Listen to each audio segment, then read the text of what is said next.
ഇന്നത്തെ നമ്മുടെ വീഡിയോ ഇന്നലത്തെ നമ്മുടെ നോമ്പുതുറ കാര്യങ്ങളും കുറച്ച് റെസിപ്പീസൊക്കെ ഉൾപ്പെടുത്തിയിട്ടുള്ള ഒരു ചെറിയ വീഡിയോ ആണ് കേട്ടോ. കൂടുതലും എന്നും നമ്മൾ എണ്ണക്കടികൾ അതുപോലെ തന്നെ ചിക്കൻ ബീഫ് പത്തിരി കാര്യങ്ങളൊക്കെ ഉൾപ്പെടുത്തുമ്പോൾ അതിൽ നിന്ന് വ്യത്യാസമായിട്ടുള്ള ചില ദിവസങ്ങളൊക്കെ നമ്മൾ സിമ്പിളായിട്ട് ചെയ്യില്ലേ, അങ്ങനെ ചെയ്യാൻ പറ്റുന്ന ഒരു ദിവസമാണെന്ന് കാണിക്കുന്നത്. നല്ല ടേസ്റ്റി ആയിട്ടുള്ള ഒരു ജ്യൂസും ഒരു സാൻഡ്വിച്ചും ഉണ്ട്. അതിൻ്റെ കൂടെ തന്നെ ഇന്ന് നമ്മൾ ഡിന്നറിന് വേണ്ടിയിട്ട് ചോറും സാമ്പാറൊക്കെയാണ് ഉണ്ടാക്കിയിട്ടുള്ളത്. അപ്പോൾ വല്ലപ്പോഴൊക്കെ ഇതുപോലെയൊക്കെ കഴിക്കാൻ താല്പര്യമുള്ളവർക്ക് തീർച്ചയായിട്ടും ഇഷ്ടപ്പെടുന്ന ഒരു വീഡിയോ തന്നെയായിരിക്കും. അപ്പോൾ കണ്ടിട്ട് ഇഷ്ടമാവുകയാണെങ്കിൽ ഒന്ന് ലൈക്ക് ചെയ്യാനും ഷെയർ ചെയ്ത് സപ്പോർട്ട് ചെയ്യാനും കൂടെ മറക്കരുത് കേട്ടോ.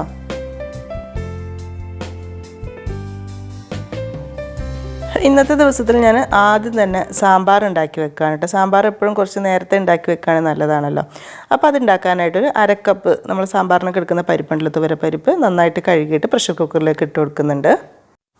ഇതിലേക്ക് കുറച്ച് മഞ്ഞൾപ്പൊടി ഇട്ട് കൊടുക്കുന്നുണ്ട്, കുറച്ച് ഉപ്പും ചേർത്ത് കൊടുക്കുക, പിന്നെ ഒരു ടീസ്പൂൺ വെളിച്ചെണ്ണ ഒഴിച്ച് കൊടുക്കുന്നുണ്ട് കേട്ടോ. പരിപ്പ് ഒരുപാട് തിളച്ച് പുറത്ത് പോകാതിരിക്കാൻ വേണ്ടിയിട്ട്. എന്നിട്ട് ഒരു 2 to 2.5 കപ്പ് വെള്ളം ഒഴിച്ച് കൊടുക്കുക, നമ്മൾ പരിപ്പിന് പാകത്തിനുള്ളത്. അതിനെ അടച്ച് വെച്ചിട്ട് ഒരു വിസിൽ വരുന്നത് വരെ വെയിറ്റ് ചെയ്യുക. പരിപ്പ് വെന്ത് വരുന്ന സമയം കൊണ്ട് നമ്മളിന്ന് തേങ്ങ ഇത്തിരി വറുത്തരച്ചിട്ടുള്ള സാമ്പാറാണ് റെഡിയാക്കുന്നത്. അപ്പോൾ അതിന് വേണ്ടിയിട്ട് തേങ്ങ ഒന്ന് വറുത്തെടുക്കണം. ഒരു അരക്കപ്പ് തേങ്ങയാണ് എടുത്തിട്ടുള്ളത്. അതിലേക്ക് ഒരു 3-4 ചെറിയുള്ളി ഇട്ട് കൊടുക്കുക, പിന്നെ കുറച്ച് കറിവേപ്പിലയും ചേർത്ത് കൊടുക്കുക. എന്നിട്ട് ചെറിയ തീയിലിട്ടിട്ടാണ് വറുത്തെടുക്കുന്നത് കേട്ടോ. അപ്പോൾ ഇതുപോലത്തെ ഒരു ഇരുമ്പ് ചട്ടിയൊക്കെ ആണെങ്കിൽ എണ്ണ ഇല്ലാതെ തന്നെ വറുത്തെടുക്കാനായിട്ട് പറ്റും. അപ്പോൾ ഞാനിപ്പോൾ കൂടുതൽ തേങ്ങ എടുക്കുന്നില്ല കേട്ടോ. അധികം കട്ടിയില്ലാത്ത നമ്മൾ സദ്യക്കൊക്കെ എടുക്കുന്ന അതുപോലത്തെ ആ ഒരു സാമ്പാറാണ് ചെയ്യുന്നത്. അപ്പോൾ ചെറിയ തീയിലിട്ട് കുറച്ച് കൂടുതൽ സമയം ഇങ്ങനെ വറുത്ത് വരുന്ന സമയത്ത് അത്യാവശ്യം നല്ല കളറായിക്കോട്ടെ കേട്ടോ. ഇനി തീ നന്നായിട്ടൊന്ന് കുറച്ച് വെച്ച ശേഷം നമുക്ക് ഇതിലേക്കുള്ള മസാലപ്പൊടികൾ ഇട്ട് കൊടുക്കുക. അപ്പോൾ ഞാൻ വേറെ ഇപ്പോൾ കാര്യമായിട്ടൊന്നും കൂടുതൽ എടുക്കുന്നില്ല. സ്പെഷ്യലായിട്ട് ഇതിലേക്ക് കുറച്ച് നമ്മുടെ സാമ്പാർ പൊടി, ഈസ്റ്റേൻ്റെ സാമ്പാർ പൊടിയാണ് കേട്ടോ ചേർത്ത് കൊടുക്കുന്നത്. അപ്പോൾ അതൊരു 2-2.5 ടേബിൾ സ്പൂൺ തന്നെ എടുക്കുന്നുണ്ട്. കാരണം മല്ലിപ്പൊടിയൊന്നും വേറെ എടുക്കുന്നില്ല. ഇതാവുന്ന സമയത്ത് നല്ലൊരു പെർഫെക്റ്റ് ടേസ്റ്റായിട്ട് കിട്ടിക്കോളും. അതിൻ്റെ കൂടെ തന്നെ എരിവ് ഇത്തിരി കൂടുതൽ വേണമെന്നുണ്ടെങ്കിൽ ഒരു ടേബിൾ സ്പൂൺ മുളക് പൊടി കൂടെ ചേർത്ത് കൊടുക്കുക കേട്ടോ. എന്നിട്ട് ഇതെല്ലാം കൂടെ ചേർത്തിട്ട് ഒന്നുകൂടെ അങ്ങ് ചെറുതായിട്ടൊന്ന് ചൂടാക്കി എടുക്കുക. ഇനി തീ ഒരുപാട് കത്തിക്കേണ്ട, ഇപ്പോൾ തന്നെ ഓഫാക്കുക, അല്ലെങ്കിൽ പൊടികൾ കരിഞ്ഞിട്ടുള്ളൊരു ടേസ്റ്റായി പോകും. ആ ഒരു ചട്ടിയുടെ ചൂടിൽ തന്നെ അങ്ങ് ജസ്റ്റ് ഒന്ന് ചൂടാക്കി എടുത്താൽ മതി. അപ്പോൾ നല്ലോണം മിക്സായി കിട്ടിയിട്ടുണ്ട്. ഇനി ഇത് നല്ലോണം ചൂടാറുന്ന സമയത്ത് അരച്ചിട്ടൊരു സൈഡിലേക്ക് മാറ്റി വെക്കുക. അപ്പോൾ ഇതെന്തായാലും ഒരു സൈഡിലിരിക്കട്ടെ കേട്ടോ. ഈ ഒരു വറുത്തരയ്ക്കുന്ന സാമ്പാറിൽ തേങ്ങ വറുക്കുന്നതായിരിക്കട്ടെ വലിയ പണിയെന്ന് പറയുന്നത്. അപ്പോൾ അത് റെഡി ആയിട്ടുണ്ട്, അത് നമുക്ക് മാറ്റി വെക്കാം. അപ്പോൾ നമ്മൾ ആദ്യം വേവാൻ വെച്ചിട്ടുണ്ടായിരുന്ന പരിപ്പൊക്കെ കറക്റ്റ് വിസിലൊക്കെ വന്നിന് ഓഫാക്കിയിട്ടുണ്ടായിരുന്നു. നോക്കുന്ന സമയത്ത് നല്ല പാകത്തിന് തന്നെ വെന്ത് കിട്ടിയിട്ടുണ്ട് കേട്ടോ. ഇനി നമുക്കിതിലേക്കുള്ള കഷ്ണങ്ങൾ ഇട്ട് കൊടുക്കാം. ഈ ഒരു സാമ്പാറിലേക്ക് ഞാൻ കുറച്ച് കഷ്ണങ്ങൾ എടുക്കുന്നുള്ളൂ കേട്ടോ. പ്രത്യേകിച്ച് നമ്മൾ വറുത്തരയ്ക്കുന്ന സാമ്പാറൊക്കെ ആവുന്ന സമയത്ത് ആ ഒരു ഗ്രേവി കൂടിയിട്ട് കഷ്ണങ്ങൾ കുറയുമ്പോഴേക്കും നന്നായിരിക്കുക. അപ്പോൾ കുറഞ്ഞ അളവിൽ അത് ഞാൻ സൈഡിൽ കൊടുത്തിട്ടുണ്ട് എന്തൊക്കെ എടുത്തതെന്ന്. എപ്പോഴും കൂടാതിരിക്കുന്നത് തന്നെയായിരിക്കും നല്ലത് കേട്ടോ. അപ്പോൾ അത് ഇട്ട് കൊടുത്തിട്ട് നല്ലോണം അങ്ങ് മിക്സാക്കി എടുക്കുക. പിന്നെ ഇനി എക്സ്ട്രാ മഞ്ഞൾപ്പൊടിയൊന്നും ഇട്ട് കൊടുക്കുന്നില്ല. ഉപ്പ് നോക്കിയിട്ട് വേണമെങ്കിൽ ഒരു ഇത്തിരി അത് മാത്രം ചേർത്ത് കൊടുത്താൽ മതി. പരിപ്പ് വേവിക്കുന്ന സമയത്ത് മഞ്ഞൾപ്പൊടി ഇട്ടിട്ടില്ലെങ്കിൽ കഷ്ണങ്ങളെ കൂട്ടത്തിൽ മഞ്ഞൾപ്പൊടി ഇട്ട് കൊടുക്കാൻ മറക്കരുത് കേട്ടോ. അപ്പോൾ ഇതിനെ അടച്ച് വെച്ചിട്ട് ഹൈ ഫ്ലെയിമിൽ തന്നെ ഒറ്റ വിസിലേ ഞാൻ കൊടുക്കുന്നുള്ളൂ. അതും ഒരു വിസിൽ വരുന്നതിന് മുൻപ് ഓഫാക്കിയാലും കുഴപ്പമില്ല കേട്ടോ. കാരണം വെന്ത് കൂടി പോകണ്ട, നമുക്കല്ലാതെ തന്നെ കുറച്ച് സമയം തിളപ്പിച്ചെടുക്കണം. ഇനി കുക്കറിൽ അല്ലെങ്കിൽ സാധാ പോലെ നമ്മൾ മുൻപത്തെ സാമ്പാറിലൊക്കെ ചെയ്ത പോലെ ചെയ്താലും മതി കേട്ടോ. കഷ്ണം ജസ്റ്റ് ഒന്ന് വെന്ത് കിട്ടിയാൽ മാത്രം മതി. അത് വെന്ത് വരുമ്പോഴേക്കും നമുക്ക് അപ്പുറത്തെ ഗ്യാസിൽ ഒരു പാനിൽ ഒരു ടേബിൾ സ്പൂൺ എണ്ണ ചൂടാക്കി എടുക്കുക, വെളിച്ചെണ്ണ. ഇതിലേക്ക് നമ്മൾ എടുത്ത് വെച്ചിട്ടുള്ള വെണ്ടയ്ക്ക ഇട്ട് കൊടുക്കുക. അതിൻ്റെ കൂടെ തന്നെ ഞാൻ കുറച്ച് ചെറിയുള്ളിയാണ് ഇട്ട് കൊടുക്കുന്നത്.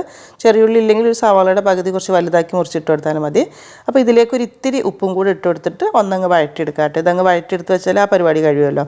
അപ്പോൾ ആ ഒരു വെണ്ടയ്ക്കൊക്കെ ചെറുതായിട്ട് ഈ ഒരു രീതിയിൽ വഴന്ന് വരുമ്പം ഇനി മീഡിയം സൈസുള്ള ഒരു തക്കാളിയും ചെറുതായിട്ട് മുറിച്ചിട്ടുണ്ട്, അതും ഇതിലിട്ടൊന്ന് അങ്ങ് ചൂടാക്കിയെടുക്കുക. ഒരുപാട് ഉടച്ചെടുക്കുകയൊന്നും വേണ്ട, ജസ്റ്റ് ഇതാ ഈ ഒരു രീതിയിൽ അങ്ങ് വഴറ്റിയെടുത്താൽ മതി കേട്ടോ. അപ്പോൾ അത് റെഡി ആയിട്ടുണ്ട്, അത് നമുക്കൊരു സൈഡിലേക്ക് വെക്കാം. അപ്പോൾ നമ്മുടെ കഷ്ണങ്ങളൊക്കെ വെന്തിട്ടുണ്ട്. പ്രഷർ കുറച്ച് കൂടുതൽ സമയം ഇരിക്കുന്നുണ്ടെന്നുണ്ടെങ്കിൽ ജസ്റ്റ് അങ്ങ് പ്രഷർ കളഞ്ഞാൽ മതി കേട്ടോ. കാരണം ഒരുപാട് കഷ്ണം വെന്ത് പോകണ്ട, അതിന് വേണ്ടിയിട്ട് മാത്രം. ഇപ്പോൾ കണ്ടോ പാകത്തിനുള്ള വേവായിട്ടുള്ളൂ കേട്ടോ. അപ്പോൾ ഈ സമയത്ത് ഒരു നാരങ്ങ വലുപ്പത്തിലുള്ള കുറച്ച് വാളംപുളി എടുത്തിട്ട് കുറച്ച് മുൻപേ വെള്ളത്തിലിട്ടിട്ടുണ്ടായിരുന്നു. അപ്പോൾ അതൊന്ന് പിഴിഞ്ഞിട്ട് അതിൻ്റെ ആ ഒരു ജ്യൂസ് കൂടെ ഒഴിച്ചു കൊടുക്കുന്നുണ്ട്. പുളിക്ക് ആവശ്യത്തിനുള്ളത് മിക്സാക്കി നോക്കിയിട്ട്, കാരണം ഓരോ പുളിയും ചിലപ്പോൾ വ്യത്യാസം ഉണ്ടാവില്ല, അതിനനുസരിച്ചിട്ട് കേട്ടോ. ഈ സമയത്ത് തന്നെ നമ്മൾ ആദ്യം വഴറ്റി വെച്ചിട്ടുള്ള വെണ്ടയ്ക്കയും തക്കാളിയും കൂടി ഇട്ട് കൊടുക്കുക. പിന്നെ ഉപ്പ് നോക്കിയിട്ട് പാകത്തിനുള്ള ഉപ്പ് ഇട്ട് കൊടുക്കുക. അതിൻ്റെ കൂടെ തന്നെ ഒരു ഇത്തിരി കായപ്പൊടിയും ഈ സമയത്ത് ചേർത്ത് കൊടുക്കുന്നുണ്ട്. എന്നിട്ടൊരു മീഡിയം ടു ഹൈ ഫ്ലെയിമിൽ തന്നെ വെച്ചിട്ട് കുറച്ച് സമയം ഒന്ന് തിളച്ചോട്ടെ കേട്ടോ. ആ ഒരു പുളിവെള്ളം ഒഴിച്ചതിന് ശേഷം കുറച്ച് തിളച്ചാലാണ് നമ്മുടെ കറിക്ക് ടേസ്റ്റ് കിട്ടുക. ഈ സമയത്തിന് നമുക്ക് ഇതിലേക്ക് നമ്മൾ ആദ്യം വറുത്ത് മാറ്റി വെച്ചിട്ടുള്ള തേങ്ങ ഉണ്ടല്ലോ, അത് നല്ല ഫൈനായിട്ടൊന്ന് അരച്ചെടുക്കണം. നല്ല അടിപൊളിയായിട്ട് ഇതുപോലെ അരച്ചെടുത്തതിന് ശേഷം അതുകൂടെ ഇതിലേക്ക് ഒഴിച്ചു കൊടുക്കുക കേട്ടോ. എന്നിട്ട് എല്ലാം കൂടെ ചേർന്നിട്ട് ഒരു 5-6 മിനിറ്റ് നല്ലോണം അങ്ങ് തിളച്ചോട്ടെ. അപ്പോൾ ഈ ഒരു തേങ്ങാക്കൂട്ട് ഇതിലേക്ക് ചേർത്ത് കഴിഞ്ഞാൽ തന്നെ സാമ്പാറിൻ്റെ ഒരു സ്പെഷ്യൽ നല്ല പെർഫെക്റ്റ് ആയിട്ടുള്ളൊരു മണം വന്നിട്ടുണ്ടാവും കേട്ടോ. ഒരു സാമ്പാർ പൊടിയും കാര്യങ്ങളൊക്കെ ഉള്ളതുകൊണ്ട് തന്നെ. അപ്പോൾ അത് അത്യാവശ്യം ഈ ഒരു രീതിയിൽ തിളച്ചിട്ടുണ്ട്. പിന്നെ കുറച്ച് ലൂസായിരിക്കും കേട്ടോ. ഇപ്പോൾ നോക്കുന്ന സമയത്ത് ഈ ഒരു ലൂസ് ഉണ്ടായിക്കോട്ടെ, അങ്ങനെ തന്നെ വേണം. ഒരുപാട് ടൈറ്റാക്കി വെക്കണ്ട ഇപ്പോൾ തന്നെ. പിന്നെ ഇതിലേക്കൊരു ടേസ്റ്റ് ബാലൻസിന് ഞാൻ ഇത്തിരി പഞ്ചസാര, ഒരു 1/4 ടീസ്പൂൺ പഞ്ചസാരയും കൂടെ ചേർത്ത് കൊടുക്കുന്നുണ്ട് കേട്ടോ. ഇനിയിപ്പോൾ നമുക്കിതിലേക്ക് കടുക് വറുത്ത് ഒഴിച്ചാൽ മാത്രം മതി. അപ്പോൾ അതിന് വേണ്ടി 2 ടേബിൾ സ്പൂൺ വെളിച്ചെണ്ണ ചൂടായി വരുമ്പോൾ ഒരു കുറച്ച് കടുക് ഇട്ടിട്ടൊന്ന് പൊട്ടിച്ചെടുക്കുക. അത് കഴിഞ്ഞിട്ട് കുറച്ച് കറിവേപ്പില ഇട്ട് കൊടുക്കുക. പിന്നെ കുറച്ച് വറ്റൽമുളകും കൂടെ ചേർത്ത് കൊടുക്കുക കേട്ടോ. എന്നിട്ട് ഗ്യാസ് ഓഫ് ചെയ്യുക. കരിഞ്ഞു പോകേണ്ട പൊടി, അപ്പോൾ അതിന് വേണ്ടിയിട്ടാണ്. എന്നിട്ട് നമ്മൾ ഇതിലേക്ക് ഒരു ഇത്തിരി സാമ്പാർ പൊടിയും കൂടെ കൂടുതൽ ഇട്ട് കൊടുക്കുന്നുണ്ട് കേട്ടോ. അപ്പോൾ കറിയിൽ സാമ്പാർ പൊടി ഇത്തിരി കുറവാന്ന് തോന്നിയ സമയത്ത് ഇത്തിരി കൂടുതൽ ഇട്ട് കൊടുത്താലും മതി. എന്നിട്ട് ആ ഒരു ചൂടോട് കൂടെ തന്നെ ഇതിലേക്ക് ഒഴിച്ചു കൊടുക്കുക. ഒഴിച്ചു കൊടുത്ത് നമ്മളിപ്പോൾ തന്നെ മിക്സ് ആക്കണ്ട, വേഗം അടച്ച് വെച്ചാൽ മതി. ആ കുക്കറിൻ്റെ വെയിറ്റ് ഊരി വെക്കാം കേട്ടോ. ഇനി വെയിറ്റ് വെച്ച് കഴിഞ്ഞാൽ ഇനിയും കൂടുതൽ കഷ്ണങ്ങളൊക്കെ വെന്ത് പോകും. ഇനി ഇതിവിടെ ഇരിക്കട്ടെ കേട്ടോ. കാരണം കുറച്ച് കൂടുതൽ സമയം ഇരുന്നാൽ തന്നെ സാമ്പാറിൻ്റെ ഒരു കറക്റ്റ് ടേസ്റ്റ് കിട്ടുള്ളൂ. അപ്പോൾ നമ്മുടെ ആ ഒരു പരിപാടി കഴിഞ്ഞിട്ടുണ്ട്. ഇനി അടുത്തത് നമ്മൾ സാമ്പാറും ചോറും കഴിക്കുമ്പോൾ അതിൻ്റെ സൈഡായിട്ടൊരു ഇത്തിരി ചെമ്മീൻ ഒന്ന് വറുത്തെടുക്കുന്നുണ്ട്. അതിന് വേണ്ടിയിട്ട് 2-3 ടേബിൾ സ്പൂൺ വെളിച്ചെണ്ണ ചൂടായി വരുമ്പോൾ അതിലേക്ക് കുറച്ച് മുളക് പൊടി ഇട്ട് കൊടുക്കുന്നുണ്ട്. കളറിന് വേണ്ടിയിട്ട് കുറച്ച് കാശ്മീരി മുളക് പൊടി ഇട്ട് കൊടുക്കുക. പിന്നെ ഒരു ഇത്തിരി മഞ്ഞൾപ്പൊടി ഇട്ട് കൊടുക്കുന്നുണ്ട്. പാകത്തിനുള്ള ഉപ്പും എല്ലാം ഞാൻ ഈ ഒരു വെളിച്ചെണ്ണയിലാണ് ഇട്ട് കൊടുക്കുന്നത്. എന്നിട്ട് ചെറിയ തീയിലൊന്ന് ചൂടാക്കി എടുക്കുക കേട്ടോ, കരിഞ്ഞു പോകരുത്. ഇനി ഇതിലേക്ക് നമ്മൾ കഴുകി വൃത്തിയാക്കി വെച്ചിട്ടുള്ള ചെമ്മീൻ ഇട്ട് കൊടുത്തിട്ട് നല്ലോണം അങ്ങ് മിക്സ് ആക്കി എടുക്കുക.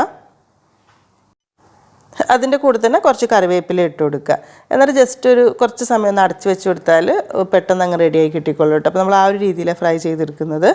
ഇത്തിരി സമയം അടച്ച് വെച്ച് തുറക്കുന്ന സമയത്താണ് അതിലത്തെ വെള്ളമൊക്കെ ഇങ്ങനെ ഇറങ്ങി വന്നിട്ടുണ്ടാവും. ഇനി നമ്മളിത് തുറന്ന് വെച്ചിട്ട് അങ്ങ് വറ്റിച്ചെടുത്താൽ മതി കേട്ടോ. അപ്പോൾ അങ്ങനെ കുറച്ച് സമയം ഇങ്ങനെ വറ്റി വരുന്ന സമയത്ത് നല്ല അടിപൊളി ചെമ്മീൻ ഫ്രൈ ആയിട്ട് കിട്ടും. ഇങ്ങനെ ചെയ്യുന്ന സമയത്ത് ഇതിൽ കുറച്ച് മുളക് പൊടിയൊക്കെ ഇങ്ങനെ കുറച്ച് ഇരിക്കുന്ന പോലെ തോന്നും. പക്ഷേ അതിങ്ങനെ കൂട്ടി ചോറിൽ കുഴച്ച് തന്നാൽ നല്ല ടേസ്റ്റ് ആയിരിക്കും കേട്ടോ. അപ്പോൾ നമ്മുടെ ചെമ്മീൻ വറുത്തത് റെഡി ആയിട്ടുണ്ട്. അതൊരു സൈഡിലേക്ക് മാറ്റി വെക്കാം. പിന്നെ ഈ സമയത്ത് ഞാൻ കുറച്ചൊരു ബീൻസ് തോരനും കൂടെ ആക്കി വെച്ചിട്ടുണ്ട്. ഇതിൻ്റെ റെസിപ്പി നമ്മൾ മുൻപൊരു വീഡിയോയിൽ കാണിച്ചിട്ടുണ്ട്. ലിങ്ക് ഞാൻ താഴെ കൊടുക്കുക. അപ്പോൾ അതുകൂടെ റെഡിയാക്കി ഒരു സൈഡിലേക്ക് വെക്കാം. അപ്പോൾ ഇന്നത്തെ ഡിന്നറിനുള്ള കാര്യങ്ങളൊക്കെ റെഡിയാക്കി വെച്ചിട്ടുണ്ട്. ഇനി നമുക്ക് സ്നാക്സ് റെഡിയാക്കാം. അപ്പോൾ ഇന്ന് ഞാൻ സിമ്പിളായിട്ട് എന്തെങ്കിലും ചെയ്യാമെന്ന് വിചാരിച്ചപ്പോൾ ഇന്നലത്തെ കുറച്ച് കട്ട്ലറ്റിൻ്റെ മസാല ആക്കി വെച്ചത് ബാക്കിയുണ്ടായിരുന്നു കേട്ടോ. അപ്പോൾ ഇത്തിരി ബ്രെഡും ഉണ്ട്. അപ്പോൾ ഒരു 4 പീസ് ബ്രെഡ് എടുത്തിട്ടുണ്ട്. അതിലേക്ക് കുറച്ച് മയണൈസ് ആക്കി കൊടുക്കുന്നുണ്ട് 2 പീസിൽ. അതിൻ്റെ കൂടെ തന്നെ കുറച്ചൊരു ടൊമാറ്റോ കെച്ചപ്പ് ആക്കി കൊടുക്കുന്നുണ്ട്. എന്നിട്ട് നമ്മൾ ആ ഒരു കട്ട്ലറ്റിൻ്റെ മസാല ഇഷ്ടപ്പെട്ട ഏത് മസാല എടുക്കാത്തത് ഉണ്ടായതുകൊണ്ട് എടുത്തു എന്നേ ഉള്ളൂ. അത് ഒരു ബ്രെഡിൽ അത്യാവശ്യം നല്ലോണം ഇതുപോലെ ആക്കി കൊടുക്കുന്നുണ്ട്. ഇനി മറ്റേ പീസ് ബ്രെഡ് എടുത്തിട്ട് നന്നായിട്ട് ഇതൊന്ന് കവർ ചെയ്ത് ഒന്നങ്ങ് പ്രസ് ചെയ്ത് കൊടുക്കുക കേട്ടോ. നമ്മളിതിന് ഫ്രൈ ചെയ്യുന്നൊന്നുമില്ല, ജസ്റ്റ് ഒന്ന് ടോസ്റ്റ് ചെയ്തെടുക്കുന്നേ ഉള്ളൂ. അപ്പോൾ ഒരു 1-2 ടേബിൾ സ്പൂൺ ഓയിലൊന്ന് ചൂടാക്കി എടുക്കുക. ബട്ടർ വേണമെങ്കിൽ അതെടുക്കുക കേട്ടോ. അതിലേക്ക് ബ്രെഡിൻ്റെ ഈ ഒരു ഇത് വെച്ച് കൊടുത്തിട്ട് നന്നായിട്ടൊന്ന് പ്രസ് ചെയ്ത് കൊടുക്കുക. തിരിച്ചും മറിച്ചിട്ട് നന്നായിട്ടൊന്നങ്ങ് മുരിയിച്ചെടുക്കുക കേട്ടോ. അപ്പോൾ ഇതുപോലെ ബ്രെഡൊക്കെ ചെയ്യുന്ന ദിവസമാണെങ്കിൽ ആ ഒരു നോമ്പ് തുറക്കാനൊക്കെ ആണെങ്കിൽ പ്രത്യേകിച്ച് ആ ഒരു സമയത്ത് ചെയ്താൽ മതി, ഒരു ചൂടാക്കി എടുത്താൽ മതി. അല്ലെങ്കിൽ തണുത്ത് കഴിഞ്ഞാൽ അത്രയ്ക്ക് പോരട്ടോ. നമ്മൾ ആ ഒരു രീതിയിലല്ലേ കഴിക്കുന്നത്. നോമ്പൊക്കെ ആകുമ്പോൾ നമ്മൾ കൂടുതൽ ദിവസം നല്ല അടിപൊളി സ്നാക്സൊക്കെ ഉണ്ടാക്കലുണ്ടാവും. കൂടുതൽ എണ്ണയിൽ വറുത്തതും അങ്ങനത്തെ ഒക്കെ കാര്യങ്ങളൊക്കെ ആയിട്ട് റിസ്ക് എടുത്തിട്ടുള്ള കാര്യങ്ങൾ. പക്ഷേ ഇതെന്ന് പറയുമ്പോൾ എപ്പോഴെങ്കിലുമൊക്കെ ഒന്ന് സിമ്പിളായിട്ടൊക്കെ ചെയ്യേണ്ടത്. അപ്പോൾ ആ ഒരു രീതിയിൽ ചെയ്തു എന്ന് മാത്രമേ ഉള്ളൂ കേട്ടോ. അപ്പോൾ അതൊരു സൈഡിലേക്ക് വെക്കുന്നുണ്ട്.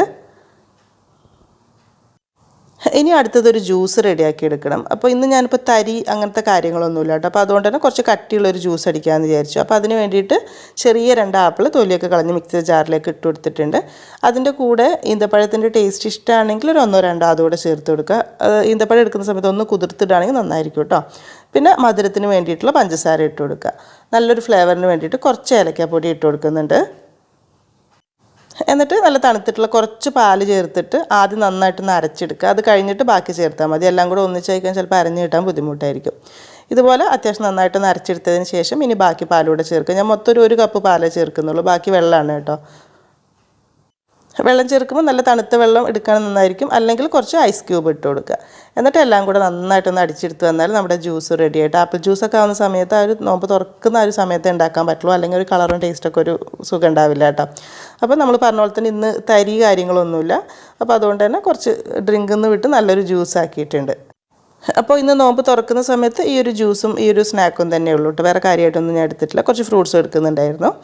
അപ്പോൾ അത് കഴിഞ്ഞിട്ട് ഇനി ഡിന്നർ സമയത്തേക്ക് വേണ്ടിയിട്ട് നമ്മുടെ സാമ്പാർ ഒന്ന് തുറന്ന് നോക്കുകയാണ് കേട്ടോ. അപ്പോൾ കുറച്ച് സമയം കഴിഞ്ഞപ്പോഴേക്കും ചെറുതായിട്ടൊന്ന് കുറുകിയിട്ടുണ്ട് കേട്ടോ. ഒരുപാട് കട്ടിയല്ല, പക്ഷേ ഇത് ഇനിയും 1-2 മണിക്കൂറും കൂടി ഇരിക്കുകയാണെങ്കിൽ കുറച്ചുകൂടി ഒന്ന് കട്ടി വെക്കും കേട്ടോ. അപ്പോഴാണ് കറക്റ്റ് ഒരു ഇത് കിട്ടുക. എങ്ങനെയാണെങ്കിലും സാമ്പാർ ഒരുപാട് കഷ്ണങ്ങളില്ലാതെ ഒരുപാട് കട്ടിയില്ലാതെ സദ്യ സ്പെഷ്യലൊക്കെ ആയിട്ട് ഉണ്ടാക്കുന്ന പോലെ ഉണ്ടാക്കാൻ കുറച്ചുകൂടി നന്നായിരിക്കും കേട്ടോ. നല്ലൊരു പെർഫെക്റ്റ് ടേസ്റ്റ്, നല്ലൊരു പെർഫെക്റ്റ് മണക്കായിട്ട് തന്നെ കിട്ടിയിട്ടുണ്ട്. അപ്പോൾ ഞാനിപ്പോൾ നല്ല ചൂടുള്ള ചോറിൻ്റെ കൂടെ തന്നെയാണ് സെർവ് ചെയ്യുന്നത് കേട്ടോ. നമ്മൾ ഈ ഒരു നോമ്പിൻ്റെ സമയത്തൊക്കെ കൂടുതൽ നോമ്പിൻ്റേതായിട്ടുള്ള ഫുഡൊക്കെ കഴിച്ച് കുറേ ദിവസം ആവുന്ന സമയത്ത് ഇടയ്ക്ക് ഇതുപോലത്തെ നാടൻ ചോറും കറിയൊക്കെ കഴിക്കാൻ ഇഷ്ടപ്പെടുന്ന ദിവസങ്ങൾ തീർച്ചയായിട്ടും ചെയ്ത് നോക്കാം കേട്ടോ. എല്ലാം കൂടെ കഴിക്കുന്ന സമയത്ത് അടിപൊളി ടേസ്റ്റ് തന്നെയായിരിക്കും. പിന്നെ അതുമാത്രമല്ല, വിഷുവൊക്കെ അടുത്ത് വരികയാണല്ലോ. അപ്പോൾ നമ്മൾ എന്തായാലും സദ്യ ഉണ്ടാക്കുന്ന സമയത്ത് ഉണ്ടാക്കുന്ന ഒരു ഐറ്റം തന്നെയായിരിക്കും സാമ്പാർ. അപ്പോൾ നിങ്ങൾക്ക് തീർച്ചയായിട്ടും ചെയ്ത് നോക്കാൻ പറ്റും. നല്ലൊരു പെർഫെക്റ്റ് ടേസ്റ്റിലും പെർഫെക്റ്റ് കളറിലൊക്കെ ഉള്ള ഒരു അടിപൊളി സാമ്പാർ റെസിപ്പിയാണ് കേട്ടോ. അപ്പോൾ അതിൻ്റെ കൂടെ തന്നെ എല്ലാവർക്കും ഒരു അഡ്വാൻസ് ഹാപ്പി വിഷുവിടെ പറയുകയാണ്. അപ്പോൾ എന്തായാലും നമ്മുടെ ഇന്നത്തെ വീഡിയോ നിങ്ങൾക്ക് കണ്ടിട്ട് ഇഷ്ടമായിട്ടുണ്ടെന്നുണ്ടെങ്കിൽ തീർച്ചയായിട്ടും ഒന്ന് ലൈക്ക് ചെയ്യാനും ഷെയർ ചെയ്ത് സപ്പോർട്ട് ചെയ്യാനും കൂടെ മറക്കരുത് കേട്ടോ. അപ്പോൾ ഇനി എന്തായാലും എന്നത്തെയും പോലെ തന്നെ നല്ല റെസിപ്പീസായിട്ട് നമുക്ക് പുതിയ വീഡിയോയിൽ കാണാം. താങ്ക്